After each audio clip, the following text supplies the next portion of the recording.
Oui, Éternel, les gens peuvent m'abandonner, mes amis, mes parents. Mais toi, tu es le Dieu fidèle, tu n'abandonnes jamais. Et tu es mon tout. Tu es mon tout, oh, tu es mon tout, oh, tu es mon tout, oh, tu es mon tout, oh, je t'en prie, Ne me laisse pas seul, car tu es mon tout. Ne sous-estime pas la capacité de Dieu qui est en toi.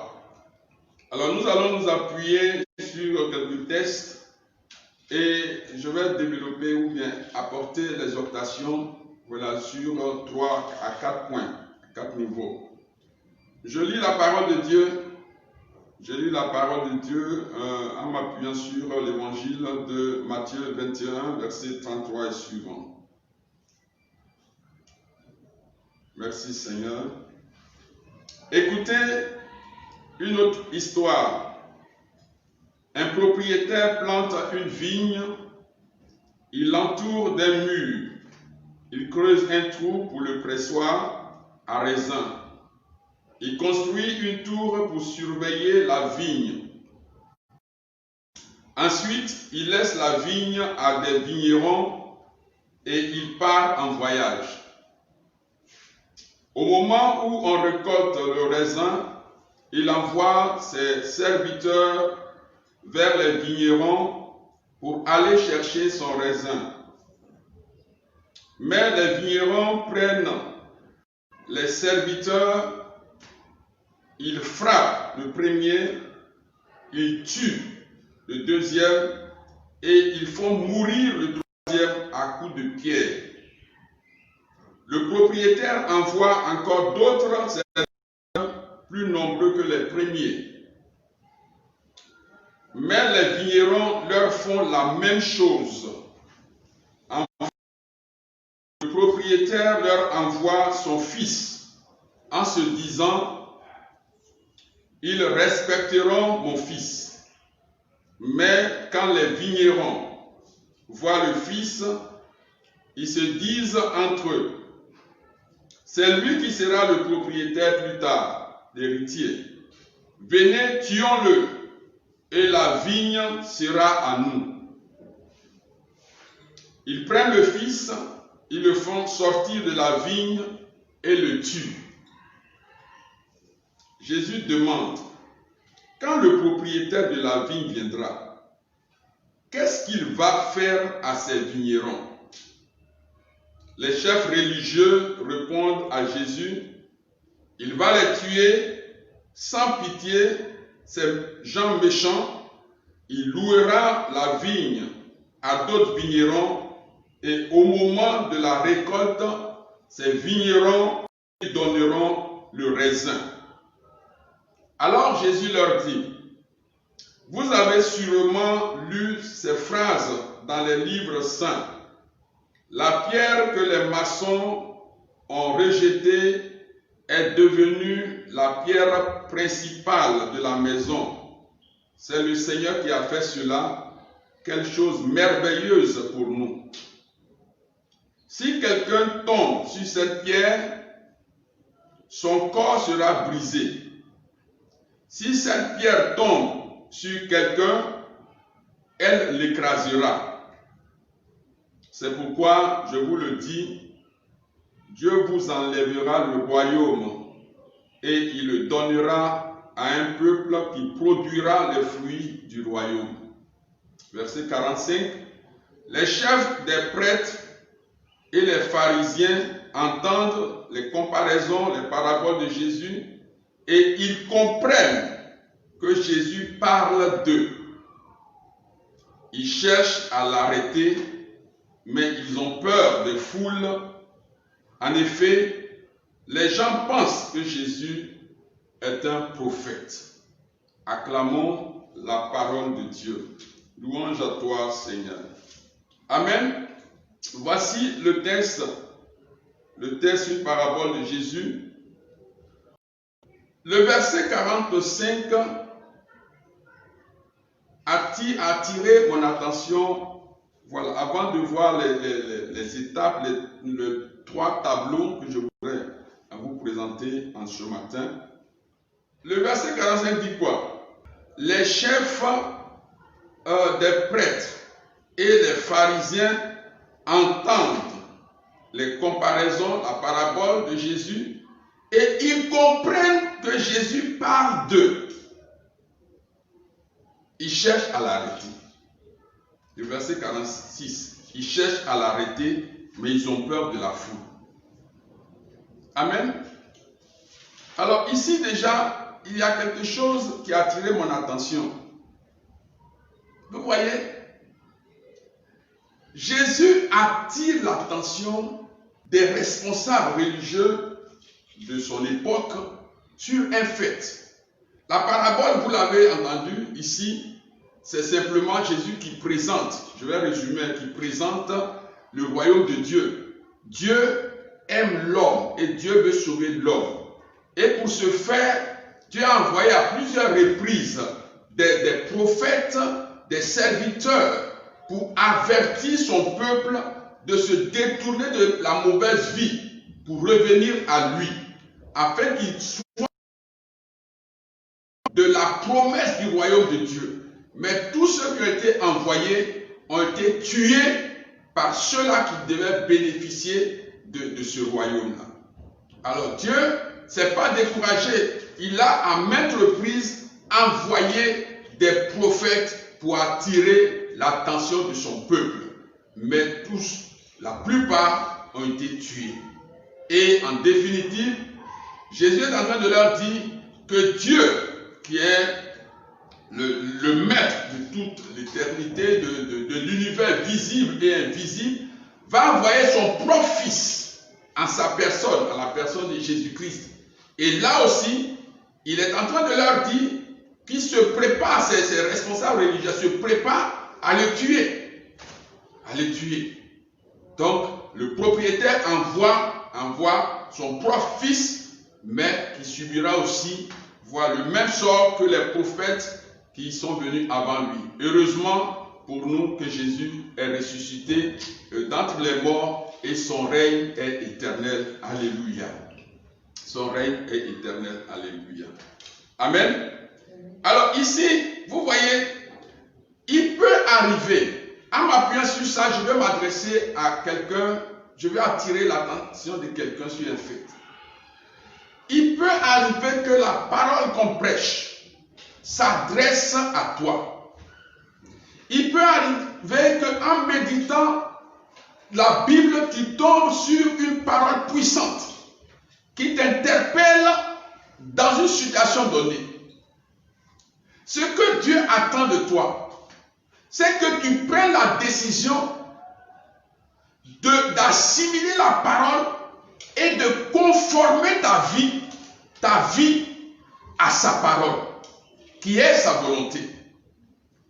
Il arrive malheureusement des fois où, que ce soit au cours de la messe, au cours d'une évangélisation, au cours d'une prédication, une parole qui touche ton cœur et tu commences à murmurer, à condamner la personne qui prêche, croyant que la personne parle de toi, croyant que le prêtre parle de toi, croyant que ce sont des secrets, peut-être aller à la confession, à l'écoute ou bien je ne sais, qui sont en train d'être révélés par le prédicateur. Au lieu de chercher à revenir à Dieu, tu commences à développer en toi une colère, à insulter de toi la personne, le prédicateur. Et c'est l'attitude de ces pharisiens, de ces chefs religieux. Ils ne vont pas se laisser transformer par la prédication de Jésus, qui les appelle à une véritable repentance, à une véritable conversion. Mais la Bible dit, ils cherchent à l'arrêter et à la tuer, à lui faire du mal. Bien-aimé, toutes les fois où une parole de Dieu à bouleverser ta vie, ne cherche pas à condamner le prédicateur. Dieu t'appelle simplement à revoir ta vie et à revenir à lui. Ici, c'est la leçon majeure que nous pouvons tirer. N'agissons pas comme ces pharisiens, comme ces prêtres, ces chefs de prêtres, pour condamner une prédication alors que la parole est lancée, la parole vient pour notre guérison, pour notre délivrance, pour notre restauration. Si nous prenons le temps de nous élever au niveau de la parole, atteindre le niveau de la parole, nous serons transformés par cette parole de Dieu. Nous serons vraiment transformés par cette parole de Dieu. Amen. Alors, ici, je reviens sur notre thème pour aller un peu en profondeur. Ne sous-estime pas la capacité de Dieu qui est en toi. Tableau 1. Ce que je viens de dire, c'est comme une introduction. Amen. Tableau 1. Vous êtes l'ouvrier. Ici, on a parlé d'une vigne. Alors, comme nous, on est en Afrique ici, pour mieux comprendre, pour comprendre simplement, on ne connaît pas les vignes. En Afrique ici, nous, on ne cultive pas de vignes. Alors, pour nous, nous allons prendre une plantation de palmiers à huile. Alors, il y a un monsieur qui a sa plantation de palmiers à huile et il vous embauche comme ouvrier, comme partenaire dans ce champ. La Bible dit que, voilà, au moment de la récolte, le propriétaire envoie donc des ouvriers, des gens pour recevoir sa récolte et au lieu de restituer ce qui revient à ce propriétaire, la personne, voilà, cherche à faire du mal. C'est des faits concrets. Hein. Donc, je nous prends comme ouvrier. Je nous prends comme ouvrier. Dans ce vaste champ du monde, Dieu nous a donné des capacités pour transformer, pour apporter un plus, oui, à la création, pour améliorer, pour aider à l'évolution de ce que Dieu nous a donné. Dieu a donné des capacités, a rendu des gens capables d'eux. Il y a des gens qui ont reçu la capacité d'inventer des choses, de créer des choses. Ils ont reçu la capacité de créer des entreprises. Ils ont reçu cette capacité. Lorsqu'ils créent ces entreprises, lorsqu'ils commencent à mettre en valeur la grâce que Dieu leur a donnée, il peut y avoir un piège. C'est-à-dire, au moment où l'entreprise commence à être florissante et que les grâces, les bénéfices arrivent de partout, tu peux, au lieu de donner la gloire à Dieu, penser que cette réussite-là est de ton fait. Amen. C'est comme si la gloire, le résultat, les fruits qui devaient revenir au Père, à Dieu qui t'a donné cette capacité, tu commences à mettre Dieu de côté et tu t'accapares de la gloire de Dieu. Oh, Dieu ne partage pas sa gloire. Toutes les fois que tu as mené une action et que tu n'as pas donné la gloire à Dieu, c'est une façon de t'accaparer des fruits de cette capacité que Dieu t'a donnée. Faites attention. Il y a en toi des possibilités qui viennent de Dieu et qui ne viennent pas de toi. Et là, Dieu nous a déjà attiré l'attention en Deutéronome 8, versets 17 à 18. Il dit, attention, ne dites jamais que, c'est Moïse qui parlait au peuple, nous sommes devenus riches par nous, grâce à nos seules forces.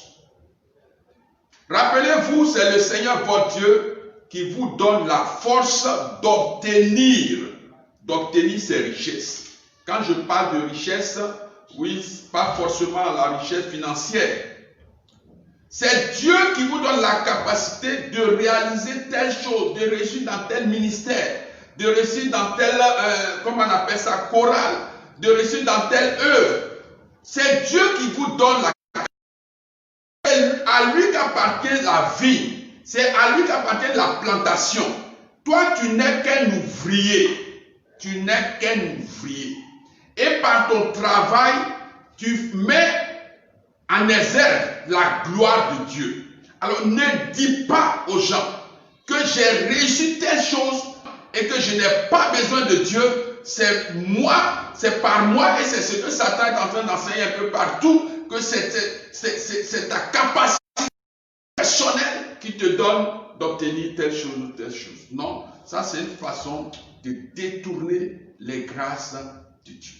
La capacité qu'il y a en toi et que tu utilises en tant qu'ouvrier pour travailler, toute la gloire là doit revenir à Dieu. Je vous en prie, toute la gloire doit revenir à Dieu. Tu es enseignant, tu as fait 100% au BEPC, tu as fait 100% à l'entrée en 6e. Donne la gloire à Dieu. Donne-la. Ce n'est pas parce que tu es le meilleur enseignant que tu as même cette, oui, perfection ou bien cette capacité d'enseigner. Reconnais que c'est Dieu qui t'a donné et donne la gloire à Dieu. Tu es dans un secrétariat, tu sais accueillir. Peut-être ton service a été primé. Ne dis pas que c'est ta capacité. Donnez la gloire à Dieu. Oui, remets cela entre les mains de Dieu et il te bénira davantage. Ce que tu dois savoir, quand on parle de capacité, oui, c'est le pouvoir, c'est l'aptitude à accomplir une tâche. Ça ne peut pas venir de l'homme, c'est Dieu qui donne. C'est Dieu qui donne. Ça, c'est le premier tableau. Le deuxième tableau qui est très intéressant, vous pourrez lire, je vais vous renvoyer à un texte, 2 Corinthiens 3, versets 4 à 6. Devant Dieu, nous sommes sûrs de cela à cause du Christ. Alors, nous ne pensons pas que nous sommes capables de faire quelque chose, mais c'est Dieu qui nous a rendus capables de faire ce que nous faisons. C'est Paul qui parle. C'est lui qui nous a rendus capables d'être les serviteurs d'une alliance nouvelle. C'est Dieu qui nous a rendus capables. C'est Dieu qui nous rend capables de venir devant vous balbutier un peu. C'est Dieu qui nous rend capables. C'est Dieu qui rend capable aux uns de bien chanter. Voilà, d'adorer Dieu. C'est Dieu qui rend capable. C'est Dieu qui rend capable de bien écrire, voilà, de faire tout ce que chacun de nous fait. Alors, le deuxième tableau, écoutez, c'est ça que ça m'intéresse beaucoup. Le deuxième tableau, c'est quoi? Dans le premier tableau, vous êtes voilà, l'ouvrier. Dans le deuxième tableau, vous êtes le propriétaire. Et ça, je vais venir dans la vie courante que nous menons. C'est vous le propriétaire. Vous voyez, l'homme a confié son travail à des personnes.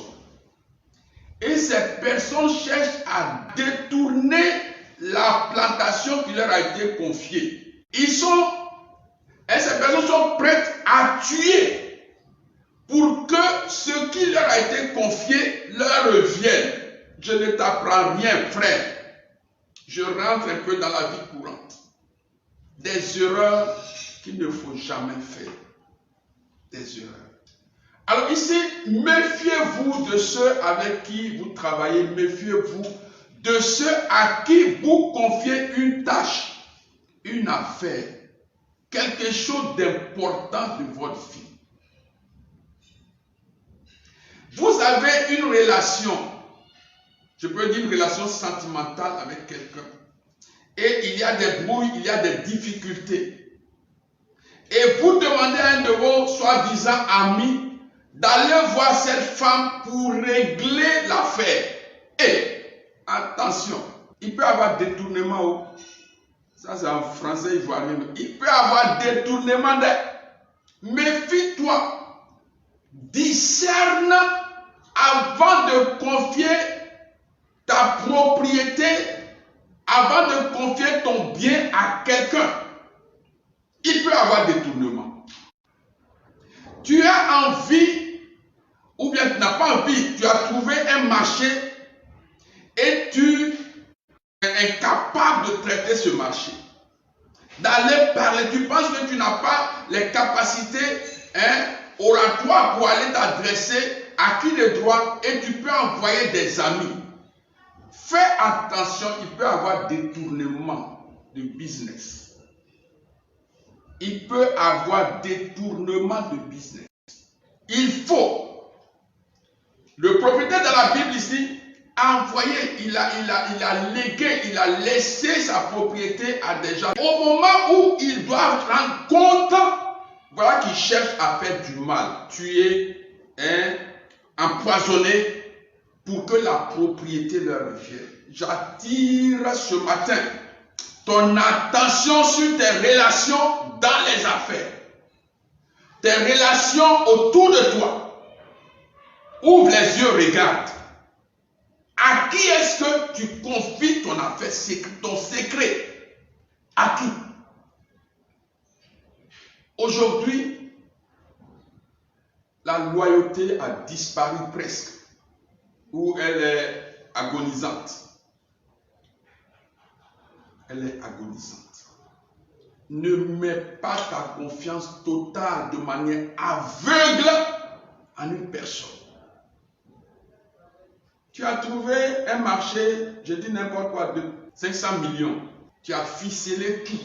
Au moment d'aller signer le contrat, tu trouves que tu n'as pas le temps, que voilà ceci, tu trouves des raisons et tu envoies tes collaborateurs. Il peut y avoir détournement. S'il n'y a pas meurtre, si on ne t'empoisonne pas, il peut y avoir détournement. Le texte que nous avons lu est très intéressant ici. Ce matin, dans tout ce que tu fais, avec qui que ce soit, vérifie. Il y a des personnes qui sont voilà, sincères. Il n'y a pas beaucoup de personnes sincères aujourd'hui. J'ai vu des jeunes gens qui ont monté des projets bien établis. On leur a fait croire qu'ils seront rappelés. Mais ces projets ont été détournés. Non seulement on ne les a pas embauchés, mais les gens utilisaient leurs projets et ont réadapté et l'utilisent dans la société. Faites très attention. Ne confie pas de manière aveugle tes affaires, tes business, tes relations, même ton foyer à n'importe qui. Tu veux voyager et tu dis, bon, comme je vais durer, ça là, si ça arrive, c'est dangereux. Comme je vais durer, ma servante va gérer le foyer. Ça, il faut gêner, ou cela. Il faut beaucoup gêner. Il peut y avoir détournement.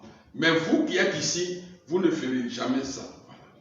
Amen. Que la grâce de Dieu soit sur vous pour que ces genres de situations ne vous arrivent pas.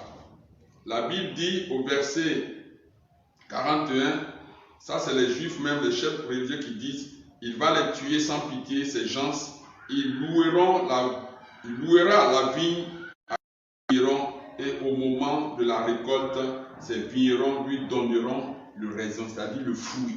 Il y a des gens sincères. Il y a des gens sincères dans la vie. Ma prière, c'est que tu trouves ces gens sincères.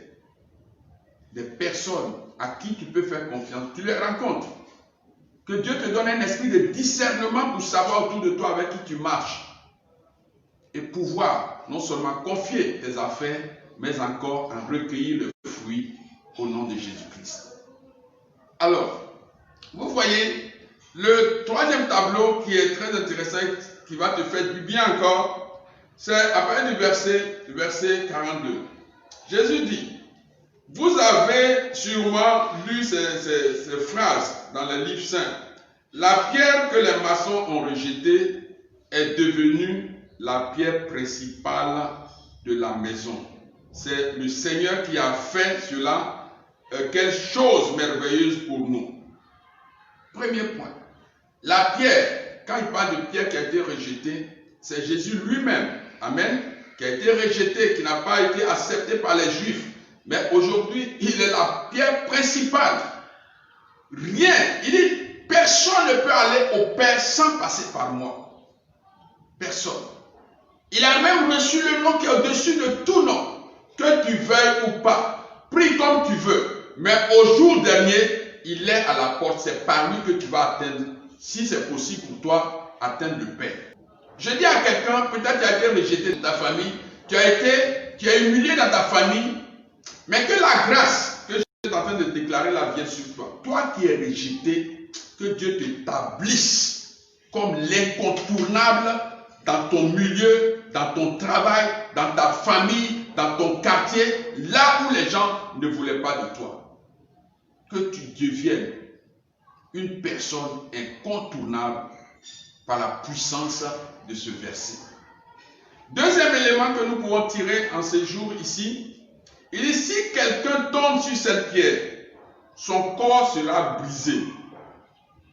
Et si cette pierre tombe sur quelqu'un, elle l'écrasera. Amen. L'un dans l'autre, celui qui s'élèvera contre la pierre principale sera écroulé, vaincu, détruit. Amen. Donc, en Jésus-Christ, toi et moi, nous bénéficions de cette grâce.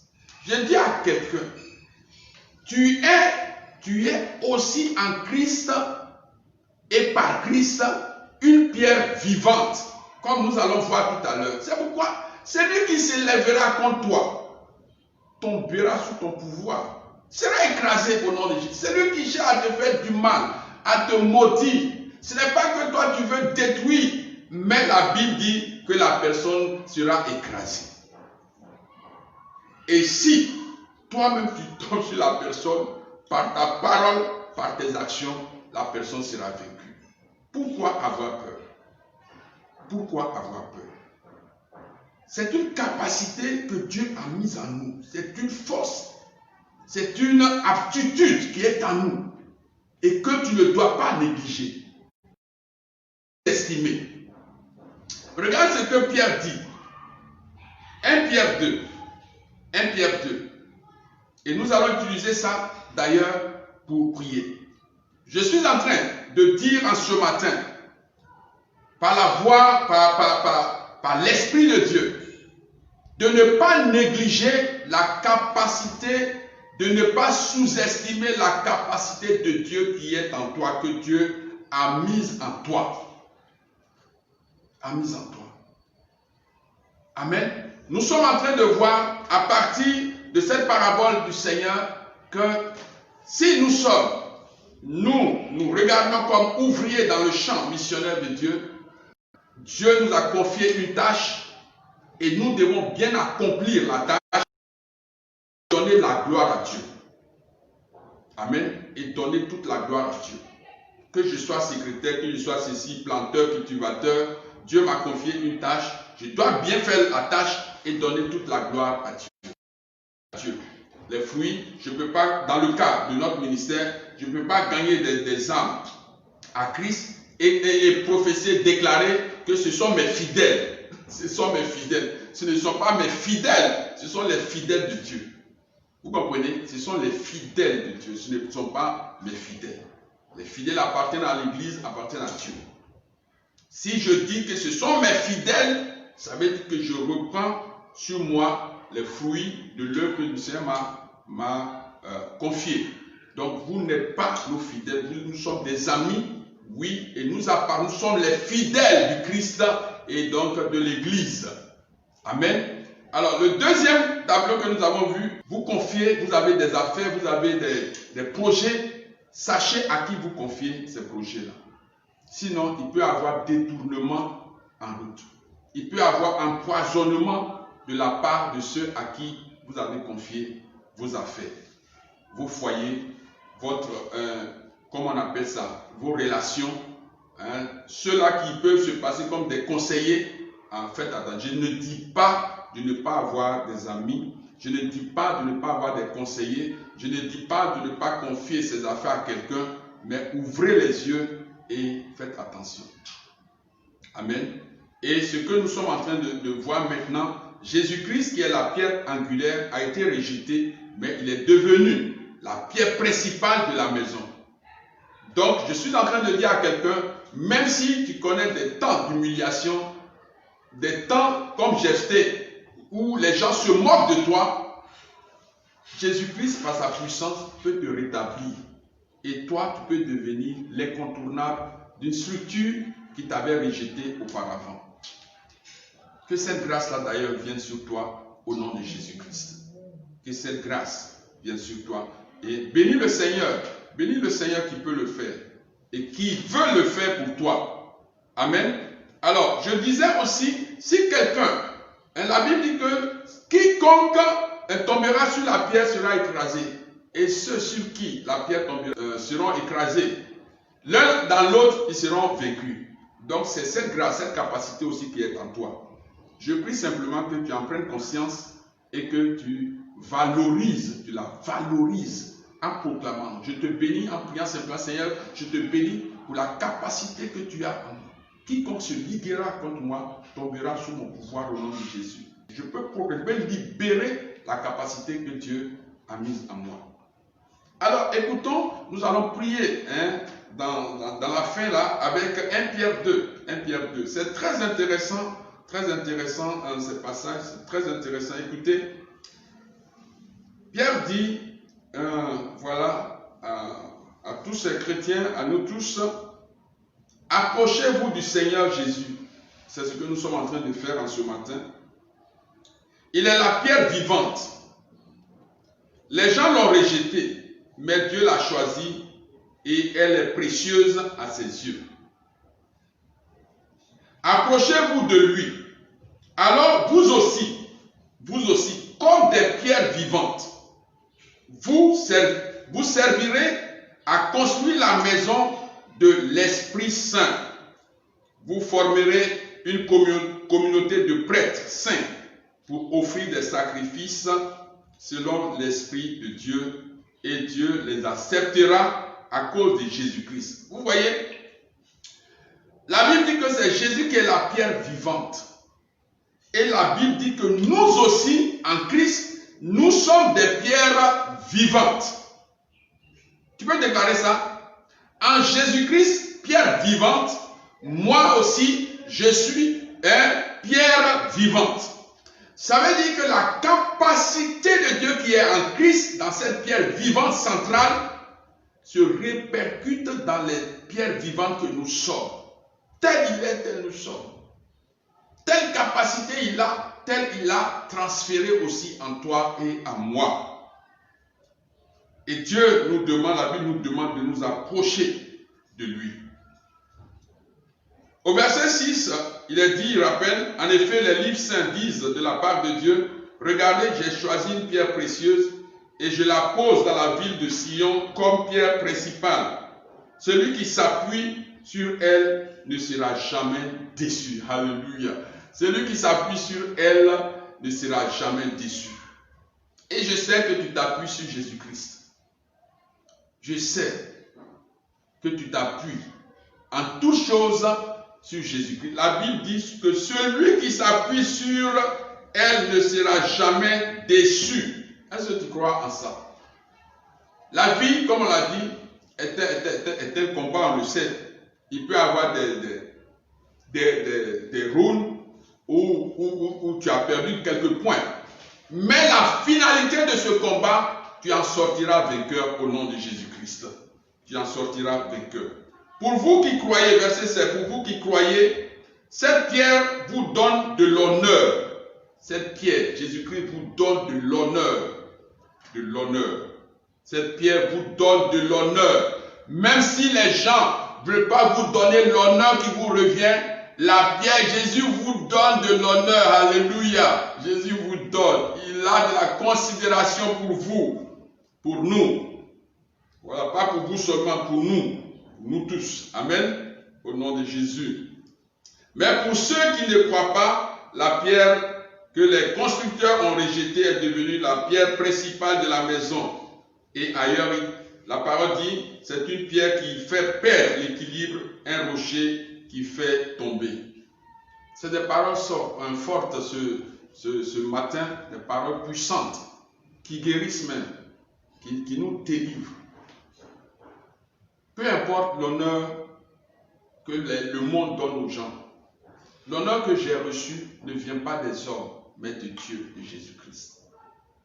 La considération que tu reçois ne vient pas d'abord des hommes, mais de Dieu, de Jésus-Christ, en qui tu as mis, oui, ta foi. Merci Seigneur pour cette grâce. Il dit, les gens se cognent contre elle parce qu'ils refusent de croire à la parole de Dieu. Et c'est cela qui devait leur arriver. Verset 9, mais vous êtes la race choisie. Tu peux proclamer après moi, je suis la race choisie. Il dit, vous êtes la communauté des prêtres du roi, la nation sainte. Vous êtes le peuple que Dieu a choisi pour annoncer les grandes choses qu'il a faites. Il vous a appelé à sortir de la nuit pour vous conduire vers sa lumière magnifique. Autrefois, vous n'étiez pas le peuple de Dieu, mais maintenant, vous êtes son peuple. Autrefois, Dieu n'avait pas pitié de vous, mais maintenant, il a pitié de vous. Voici le message que je voudrais porter à chacun de nous. Et cette parole, ce message, doit guérir ton désespoir, ta peur. Vous voyez, nous allons prier, retenir tout ce que nous avons dit comme le cœur de ce message et ne pas sous-estimer ta capacité, la capacité de Dieu qui est en toi. Nous allons prier. S'il a donné la capacité, c'est de te rendre donc ainsi capable de faire quelque chose. Et ma prière, c'est que tout ce que tu touches réussisse au nom de Jésus-Christ. Alors prie après moi, proclame après moi. Seigneur Jésus,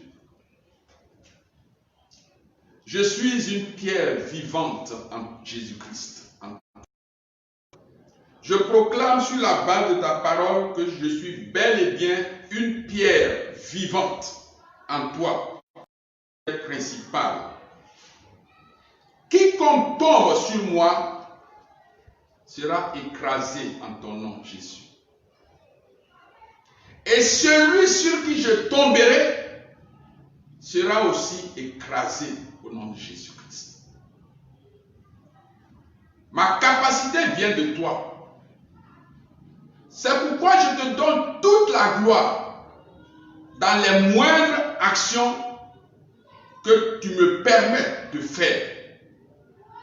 Grâce à cette capacité, Seigneur, mes entreprises, mes affaires, Père, reprennent vie. Grâce à ta capacité que tu as mise en moi, je déclare, Seigneur Tout-Puissant, que les échecs d'hier sont transformés. Les échecs d'hier sont transformés en réussite, en succès, au nom de Jésus-Christ. Grâce à ta capacité que tu as mise en moi, l'esprit de discernement, Seigneur, revient et se positionne en moi. Tu m'ouvres les yeux sur toutes les relations, Seigneur, que je mène. Toutes les relations dans lesquelles je me suis engagé. Seigneur, par ta capacité que tu as mise en moi, tous ceux qui cherchent à détourner mes affaires, à détourner mes entreprises, à détourner mes finances, parce que je leur ai fait confiance, ces personnes sont dévoilées au nom de Jésus-Christ. Ces personnes sont dévoilées au nom de Jésus-Christ. Seigneur, grâce à ta capacité que tu as mise à moi, je prie que tous mes collaborateurs qui sont sincères avec moi réussissent dans toute action, Seigneur Dieu, qui leur est confiée. Que la grâce, la bénédiction se répand sur eux, sur leur famille, tous ceux-là qui sont sincères avec moi, afin qu'advienne le règne de Jésus-Christ. Père éternel, je te bénis. Je confesse ce matin que je suis une race choisie. Je fais partie de la communauté des prêtres. Je suis une nation sainte. Je fais partie du peuple de Dieu pour réaliser des œuvres extraordinaires qui élèvent le nom de Jésus partout où je serai. Je proclame, Seigneur, que tu m'as sorti effectivement de la nuit sombre. Je n'appartiens point aux ténèbres au nom de Jésus. Tu m'as sorti de la nuit de Satan. Oui, Seigneur, je reconnais. Autrefois, je ne faisais pas partie de ton peuple. Mais aujourd'hui, par Jésus-Christ, tu m'as intégré dans ton royaume. Seigneur, merci infiniment. Merci de tout cœur. Je m'approche de toi avec assurance et je proclame que mes actions porteront beaucoup de fruits. L'œuvre que tu m'as confiée, Seigneur, portera et porte beaucoup de fruits. Et maintenant, Seigneur, reçois toute la gloire liée à cette capacité que tu as mise en moi. Au nom de Jésus-Christ. Bien-aimé du Seigneur, je voudrais que tu étendes tes mains, tu lèves tes mains et que je prie pour toi. Père éternel, nous te rendons pour nos frères et sœurs qui ont pris de leur temps pour nous suivre. Père Saint, que l'incapacité meure et ne revienne plus jamais, Seigneur, dans la vie de tes enfants. Que toute forme d'incapacité, tout esprit de paresse qui veut s'emparer de tes enfants soit chassé de leur vie au nom de Jésus-Christ. Ce matin, Seigneur, je prie, tout ce qui affaiblit les enfants, tout ce qui les alourdit au point qu'ils ne peuvent pas s'élever, que cela soit brisé dans leur vie au nom de Jésus. Donne-leur le succès, la capacité de réussir en tout domaine, Seigneur Dieu, au nom puissant de Jésus. Que la capacité d'accueillir la guérison, la délivrance, le relèvement, Seigneur, s'abatte, se répande sur tes enfants ce matin, au nom puissant de Jésus. Et que, Seigneur, ceux qui sont dans le besoin, éternel, de la guérison, reçoivent cette guérison ce matin. Ceux qui attendent une délivrance, un déblocage financier, reçoivent cette grâce ce matin au nom de Jésus-Christ. Ceux qui attendent d'être embauchés quelque part, qui attendent la décision de leur direction, reçoivent une bonne nouvelle en ce matin au nom de Jésus-Christ. Seigneur Tout-Puissant, bénis-les. Tous ceux-là qui ont commencé à perdre la foi, relève-les au nom de Jésus-Christ. Merci Seigneur pour ce matin. Bénis ton peuple. Donne-leur de recevoir grâce sur grâce.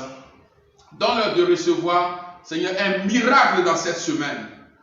Un miracle. Tu as écouté la prière de tes enfants. Tu sais exactement ce qu'ils attendent de toi. Accorde-les cette grâce ce matin en considération de la Vierge Marie. Dans le puissant nom de Jésus-Christ. Amen. Amen. Alors, voici, écoutez ces messages et Retenez ce qui vous convient pour la gloire de Dieu. Réécoutez et retenez. Faites comme les chrétiens de Béret. Réécoutez, relisez les textes et faites-en bon usage au nom de Jésus-Christ. Amen. Au nom du Père et du Fils et du Saint-Esprit. Amen.